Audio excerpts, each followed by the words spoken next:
Good morning. We are here today with Grady Bennett, and I am Terry Penner. I'm Dan Weimer. And we are Simply Seymour. Today we're going to be talking to Grady, who is the chairman of the Seymour Apple Festival, which this year is the 50th anniversary. So Grady's going to fill us in on all kinds of amazing things with the festival. You know, actually, Terry, he's the general chairman. He's not just a chairman, but we give the big titles with the Merchants Association. Did I not give him the proper credit? No, I mean, he's just the general chairman. Yes. I don't know what that really means, but that is what he is. Yes. You've been chairman before, Dan. General chairman. Yes, general chairman. General chairman. See, you got chairman of committees. Yes. And then we have general chairman. It's like the chairman of all the chairmen. Yes. How many years were you general chairman, Dan? I think twice. Yeah. I've been it 4 times. Yeah. We were going through the list at the office today, actually, and Renee Wallace, or Davidson now. Yes. Renee is a 9-time general chairman. Wow. Yeah. That's a lot. Yeah. A lot, yes. But Grady is the only one who's been a 3-time in a row general chairman. Really? Yeah, I did not know third that. consecutive year. Very interesting. He's a brave man. Very brave. So, Grady, tell us what exciting things people can look forward to this year at the Apple Festival. Well, I think one of the great things that we're going to see is some new vendors this year. There'll be fried fish. There'll be snow biz. There'll be some gourmet cookies and old time soda. Is that what it's called? Yeah, old time soda. That's what Renee was saying. Yeah. Old time soda pop. We'll see a lot of the same vendors that we previously had as well.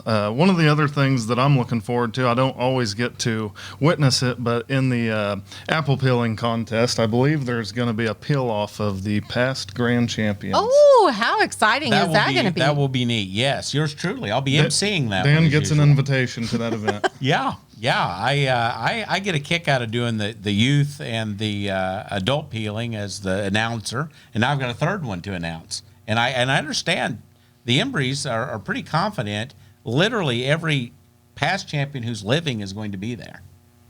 I don't doubt that. There's one thing for certain: is you apple peelers take that very serious. Yes. Oh yeah. Especially Jeff Rao. For sure. Now, I've heard through the grapevine that there's something exciting going to be happening on Saturday evening at the close of the festival as well. Is that true? That is true. If you're referring to the fireworks show at the close of the festival Saturday evening to commemorate the 50th annual Apple Festival, there's going to be a fireworks display that will be provided by Dynamite Fireworks. Yeah. They made not only did the merchants purchase some fireworks, but Dynamite made a pretty significant contribution to that. So we're super excited about that. That'll be an awesome addition. The Princess candidates, many of them are coming back, the past Princess candidates. I haven't seen a total count, but the list is getting smaller of those who are not going to attend, but I think we'll see the majority of the living candidates that'll be there, the past past princesses. And I think that they're doing on the main stage on Saturday, 2:30 I think is the time. 2:15, 2:30 range in there. They're going to do an introduction of all of them. Which is going to be really neat. So it's obviously a great time at the festival. Tell us about the music we've got coming up, Grady.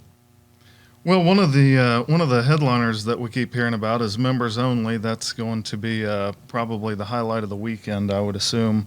Dan's worked tirelessly, and early on he secured all of our entertainment early on in the year here. So I think we have a great lineup, and no opportunities have been missed in the lineup of entertainment this year. Yeah, it's the largest entertainment budget we've had in probably by double. We've really spent the money, and that's something that you sort of led us to do in that it's a 50th festival, and we want to do it right. So we've got, I think, the best slate of 7 bands we've ever had. That's kind of the whole theme and mindset behind the fireworks and the just the extra contests and bringing the past princesses back and the extra budget for the entertainment. The community has always supported the Apple Festival tremendously, and this is just a way to try to make it that much more special this year. And we've got on our 50th anniversary shirts. Grady has the little bit darker gray, and Dan and I have the heathered gray on. And you can pick those up currently at the Webster County Citizen or Renee's Place, and they will be sure to sell out. We've got a good amount of them, but they will sell out, I know for sure. Last year and in the past years, we've had some really cool mugs that have been a big hit. We sold out last year on the mugs, the refillable mugs. I don't believe we have any mugs to sell this year. Is that correct? No, we couldn't get them in time. That's probably an oversight on our part, not getting 50th anniversary mugs, but we do have T-shirts. But you can still get your old mugs refilled, so dig those out and you can find those and use those.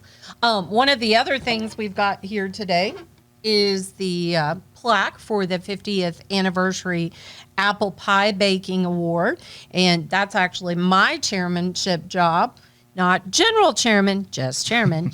And you can bake an apple pie or an apple dessert, apple jam, jelly, and possibly win those. So that'll take place on Saturday morning. Terry, speaking of dessert or jams and jelly, I understand there's going to be some jam and jelly offered via the Merchants Association this year. We have this year some, for the souvenir booth, a limited edition jams and jelly. There are 4 different kinds. There's an apple butter, an apple cider jelly, an apple dumpling, and I can't think of the 4th one. But those are going to be limited editions, and they'll be available at the Merchants Association booth, and they'll have a special sticker that say 50th anniversary on them. So check those out. Of course, we're going to have apples again for sale this year from Murphy Orchard. Yes. We've picked up larger than normal order of. We've only got 2 varieties available. We've got Jonathan's and Gala's this year. The Granny Smiths aren't ready yet, and I made it a point. We ordered the apples this year. We only wanted Marionville apples. We didn't. There's a legacy there that's tied. The Murphy family used to own Seymour's Orchard, so we've kept we've kept the apples local this year. We're not getting North Missouri apples. We're actually getting Ozarks apples. Yeah, as it turns out, last year there was some issues with the apple crop there at Murphy's, so it made the procurement of apples and apple cider a little bit of a hassle. I think last year we had Lexington apples. I think that's what the boxes said. Yes. Yeah. So, Grady, I think this year you have some people that have been big on the Apple Festival Committee retiring this year. Is that right? Yeah, so this year there's going to be, or next year there's going to be some changes in faces. Some of the iconic Apple Festival chairmen, Beverly Barlow, Dean Rao, they are going to be stepping down and retiring, if you will. Rodney and I believe Rodney Rao, Dean's son, and I are going to assume their roles. And Bob Crump's also going to be stepping down. This will be his last year in the outdoor vendors and crafts booths. And I believe there's already somebody in place that's going to take over that role. Yeah, I think we've got Guy Gerard lined up to take that job. I believe Guy and Tammy is going to take that job, and then you'll probably see some new face in the way of a chairman of the Merchants, the souvenir booth. Yes. I think that Dana Miller is getting ready to assume that role. So lots of exciting things happening in the Apple Festival. So we look forward to seeing you at the 50th Apple Festival and different places around town. Grady, give us kind of a plug here. Now, you kind of cut your teeth at the Apple Festival on corn dogs. You've kind of been you're one of the messiahs over there in the corn dog booth. You've been Bev's right-hand man for as long as I can remember. What are we believing this year on corn dogs? Are we going to amp up production this year? Are we going to be a little bit quicker? Because those lines at times get to be 2 hours long. Yeah, I think we seen easily some hour-and-a-half long lines last year.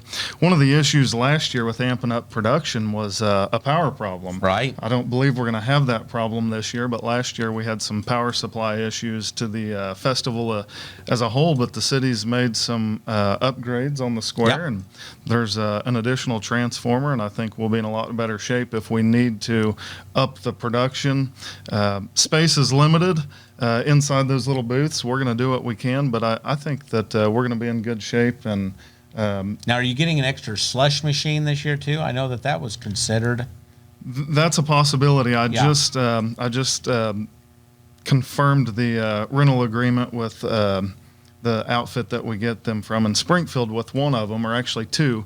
But if possible, we're going to try to get an additional double slush machine to accommodate the anticipated extra traffic. Yeah, we probably are going to look at record crowds this year. Exciting times. Great times ahead for the Apple Festival. So come out. If you need information, you can always go to the Seymour Merchants Association webpage, their Facebook page, or flyers are all over town. We look forward to seeing you there. Thank you, Grady. Thank you guys for having me. We appreciate it.